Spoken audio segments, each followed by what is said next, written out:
Did you know most electronics continue to consume energy when they're off? In this Komando DIY, we'll show you 5 things in your home you need to make a habit of unplugging to slash your power bill.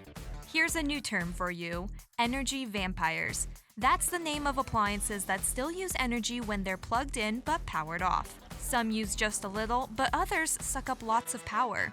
When enough of these are plugged in, the standby power can make up 20% of your electric bill. Whoa! Here are some of the biggest offenders. Do you leave a charger or charging cable plugged in all the time? When your fully charged cell phone is plugged into an outlet, it continues to drain electricity.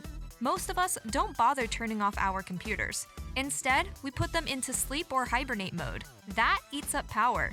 If your desktop monitor has a separate power supply, it too will consume energy in this low power mode. When you turn your TV off, do you notice a red power light? This indicates your television is still using electricity. Newer TVs even have a listening feature that's working even when they're off, so you can use your voice to power them back up. This goes for streaming boxes too. Ever turn off your game console before completely shutting down your last session? Though keeping them on allows you to pick up where you left off, it requires the device to remain powered. Do you turn your printer off? Well, ever?